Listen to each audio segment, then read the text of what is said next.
एक और आप इसमें मोटिवेशन ले लें। वर्तमान में जिस कार्य में तुम्हारी विशेष रुचि हो, समझ लेना अतीत में तुम वो चाहते थे लेकिन कर नहीं पाए, और अतीत में तुमने इतना किया है कि उसका संस्कार आज तक आ रहा है। आप अपनी लिस्ट बनाना कि तुम्हारी जीवन में कितनी ऐसी बातें हैं जो तुम नहीं चाहते हो फिर भी मन वहीं जाता है, बार बार वहीं जाता है। तुम नहीं चाहते हो कि मैं क्रोध करूं, क्रोध आता है। नियम से दो बातें समझना, तुम्हारी इस बात की इस तरफ क्यों रुचि जाती है। तुम नहीं चाहते मैं इसे देखूं फिर भी वही देखने में आता है। तुम नहीं चाहते मैं सोचूं फिर भी बार बार वही बातें आ रही हैं। इसके दो कारण हैं। पहला कारण है कि तुमने उसको इतना महत्व दिया है, पूर्व भाव में इतना महत्व दिया कि उसके लिए तुमने सब कुछ ठुकरा दिया। धर्म ठुकरा दिया, गुरु ठुकरा दिए, बड़ों की बातें ठुकरा दी, माँ बाप को ठुकरा दिया। सब ठुकरा दो लेकिन मैं ये कार्य करूंगा। सबने समझाया, तुम समझे नहीं। सबने मना किया, तुम माने नहीं। इतना महत्व तुमने दिया उस कार्य में, इतना महत्व कि तुम माँ बाप को छोड़ सकते हो, माँ बाप को दुखी कर सकते हो, लेकिन वो पाप नहीं छोड़ सकते। तुम इतने ज्यादा महत्व दिया कि तुम महाराज को छोड़ सकते हो, लेकिन तुम वो कार्य नहीं छोड़ सकते जिसमें ये कहा हो या तो महाराज को छोड़, नहीं तो ये तू व्यसन कर रहा है ना, इसको छोड़। बहुत बड़ी बात, सब लोग गौर से सुनना, इसको गौर करना। बहुत बड़ा एक निर्णायक सूत्र दे रहा हूं आपको। सब अपने अपनी परीक्षा कर लेना, हम भी और आप भी सब। ऐसा कार्य जिस पर हमें अपने हितैषी, परोपकारी, गार्जियन, हित उपदेशी, हित की बात को भी छोड़ने को हम तैयार हो जाएं, लेकिन हम उस आदत को नहीं छोड़ेंगे जिस आदत को बड़ों ने ये टाइटल दे दिया, या तो ये कर ले या मुझे चाहे ले। मान लिए माँ बाप ने कह दिया या तो तू मेरे पास रह जा, मेरी बात मान, नहीं तो ये छोड़ दे। उसने कहा ठीक है पापा, मैं आपको छोड़ता हूं। 10 नोट कर लेना। तुम्हारे एक भाव नहीं 10 भावों तक भी अब तुम्हें कोई समझाने वाला नहीं मिलेगा। तुम्हें ऐसी योनि मिलेगी जिस योनि में तुम्हें कुछ भी, कोई रोक टोक करने वाला नहीं मिलेगा। थोड़ा सा उदाहरण दे देता हूं। आप लोग गृहस्थ, आपने माँ बाप क्यों छोड़ दिए? किसके कारण से? किसके कारण से छोड़े आप? पूजनी थी माँ बाप। पूज्य पुरुषों की बात कर रहा हूं जो तुम्हारे हितैषी हैं। तुमने कहा कि मैंने अपने स्वार्थ के लिए छोड़ा है। संयुक्त परिवार में मेरा स्वार्थ सिद्धि नहीं हो रही थी। संस्कार बन जाएगा। भवांतरों में तुम ऐसी पर्याय पाओगे जहां गार्जियन नहीं मिलेगा। तुम तो होगे लेकिन गार्जियन नहीं होगा। जन्म तो होगा, गार्जियन नहीं होगा। पशु पर्याय हो। पशु का गार्जियन नहीं होता, जन्मदाता होता है। माता होता है, पिता होता है, लेकिन गार्जियन नहीं होता।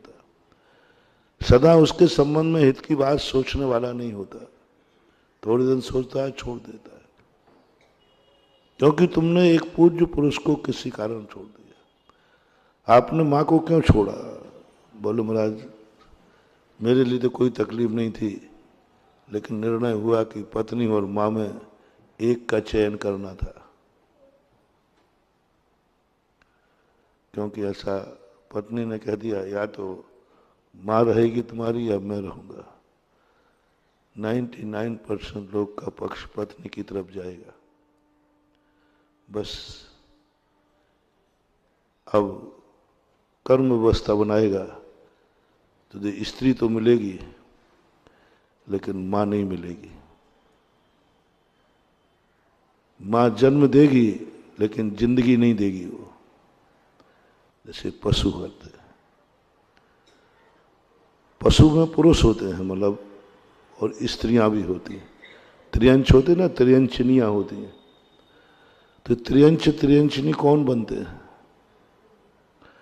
जिनको स्त्री से इतना प्यार है, इतना प्यार है कि वो पूजनी माँ को भी छोड़ने को तैयार है। कर्म कहता है इसको स्त्री तो मिलेगी,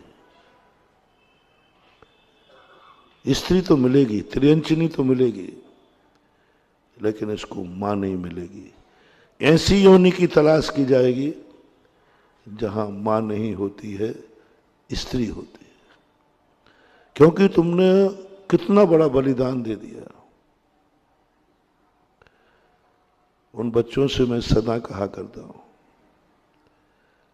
जो लव मैरिज करते हैं, मैंने कहा भाई तुम्हारा कितने साल से प्रेम चल रहा है? तो बोले महाराज साल भर हो गया। और तेरी माँ का प्रेम कितने साल से चल रहा है तेरे ऊपर? माँ का प्रेम, प्रेम का अर्थ है एक दूसरे को चाहना, एक दूसरे के मरना, एक दूसरे। तो माँ का कितने साल का है? बोले 25 साल का। और जो प्रेम माँ का है वो कितने भी करें, कितनी भी लवर क्यों ना हो, उतना प्रेम कर ही नहीं सकती, कर ही नहीं सकती। उतने अत्याचार तुम्हारे सहन कर ही नहीं सकती जितने माँ ने सहन किया। जो जो नाटक यदि तुमने माँ के सामने किए हैं, उतने नाटक तुम हिम्मत हो तो पत्नी के सामने करके दिखाओ। हो कोई बहादुर तो आ जाए आगरा में मैदान में। जो जो नाटक, जो जो तुमने किए हैं, वो करके दिखाओ। एक दिन करके दिखा दो, दूसरे दिन ही पता चल जाएगा, भाग जाएगी, डाइवर्स ले लेगी।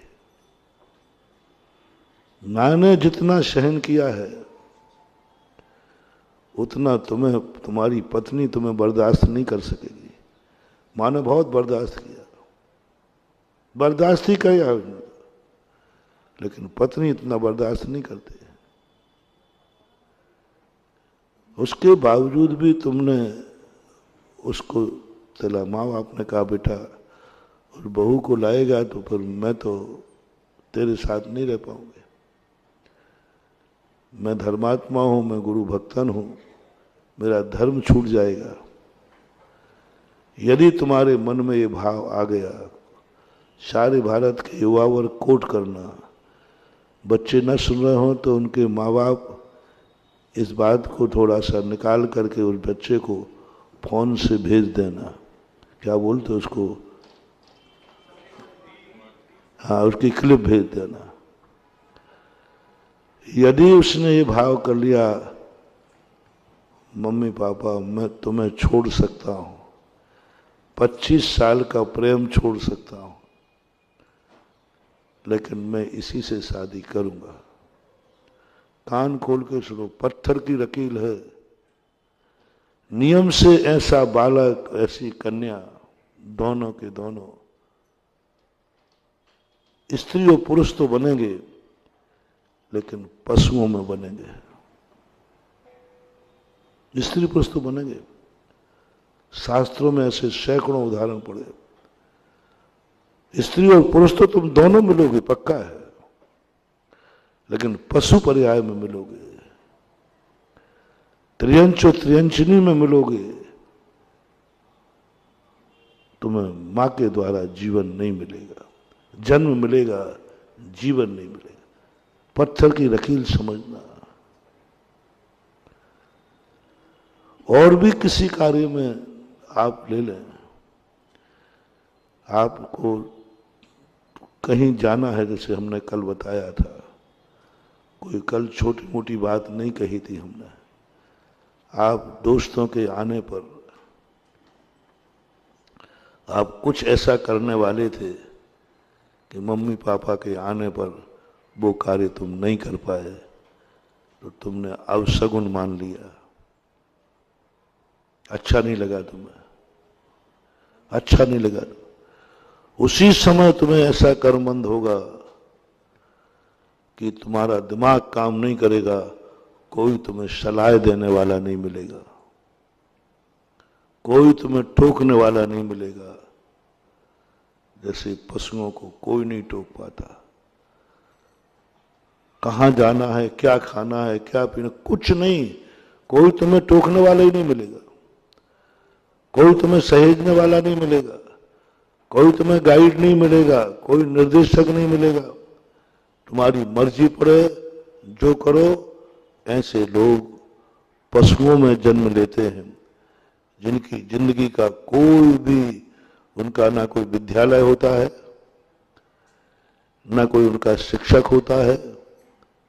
अपनी जिंदगी जियो, अपने तरीके मरो, कुछ भी नहीं, कोई बताने वाला नहीं। पशुओं को लोग क्यों पकड़ लेते हैं शिकार में? आप लोग पकड़ने का वो रखते हैं दाना, और वो उसमें जाता है, जल्दी से फंस जाता है। शेर को पिंजड़े में बकरी बांध देते हैं, वो फंस जाता है। क्यों शिकार किया जाता है पशुओं का?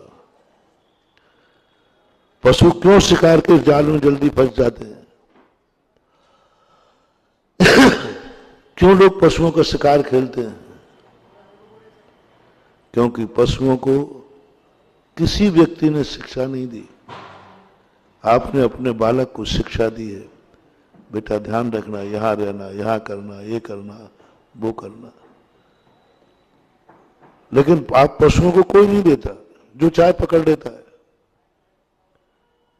जो चाहे पकड़। बंदर को पकड़ लिया, ले साहब, अब तुम्हारे बेटे को कोई नहीं पकड़ सकता है, वो भाग जाएगा। क्यों? तुमने कभी अपने कार्य में माता पिता का आना विघ्न माना होगा, अशुभ नहीं लगा होगा। कर्म ने उस समय कहा, इसको उस समय यदि आयु बंद हो जाए तो नियम से वो पशु बनेगा।